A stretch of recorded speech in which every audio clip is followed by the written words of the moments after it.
Financial year 24-25 के income tax return ITR 1 और ITR 4 की excel utility income tax portal पर अवेलेबल हो चुकी है। बहुत सारे persons income tax return file करने में जल्दीबाजी कर रहे हैं कि हम जल्दी से जल्दी अपना इनकम टैक्स रिटर्न फाइल कर लें, लेकिन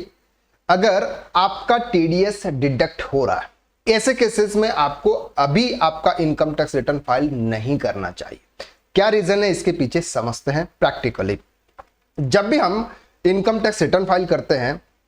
हमें AIS रिपोर्ट और 26AS को मैच करना होता है,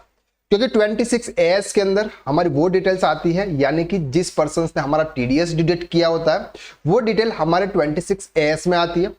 और वही डिटेल हमारे AIS रिपोर्ट में आती है। और जब भी हम इनकम टैक्स रिटर्न फाइल करते हैं, इनकम टैक्स रिटर्न के अंदर जो डेटा फिल करते हैं वो और AIS रिपोर्ट के अंदर जो डेटा होता है वो प्रॉपर मैच किया हुआ होना चाहिए,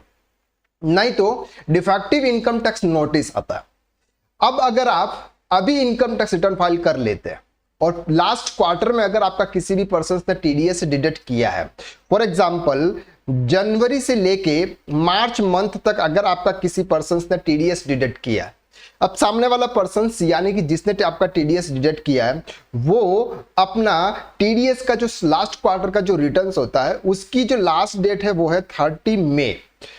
मई 2025। यहां तक वो अपना रिटर्न फाइल करता है। जब वो अपना रिटर्न फाइल करता है, इसके बाद 16A फॉर्म जनरेट होने में 16 फॉर्म जनरेट होने में थोड़ा सा टाइम लगता है, आपके 26AS और AIS रिपोर्ट में अपडेट होने में थोड़ा सा टाइम लगता है। तो हम ये मान के चलते हैं कि ये टाइम सर 15 डेज का होता है, ऑलमोस्ट सॉफ्टवेयर 15 दिन आपके यहाँ पर टाइम लेता है उसको अपडेट करने में। तो आपका अगर कोई पर्सन लास्ट क्वार्टर में अगर TDS डिडक्ट कर रहा है तो आपके 26AS में या फिर आपके AIS रिपोर्ट में वो अपडेट होगा 15 जून 2025 तक।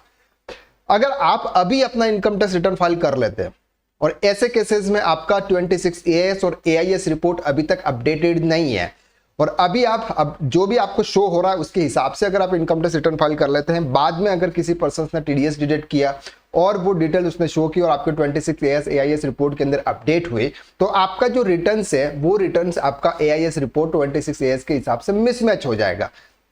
अगर यहां पर वो मिसमैच होता है तो फिर इनकम टैक्स डिपार्टमेंट आपको नोटिस सेंड करेगा कि आपने प्रॉपर तरीके से आपकी इनकम शो नहीं की है। तो ऐसे केसेस में आपको क्या करना है सर, आपको इनकम टैक्स रिटर्न फाइल करने में बिल्कुल जल्दीबाजी नहीं करनी है। वैसे भी इनकम टैक्स डिपार्टमेंट ने इस बार डेट को एक्सटेंड करके 15 सितंबर 2025 कर दिया है, तो आप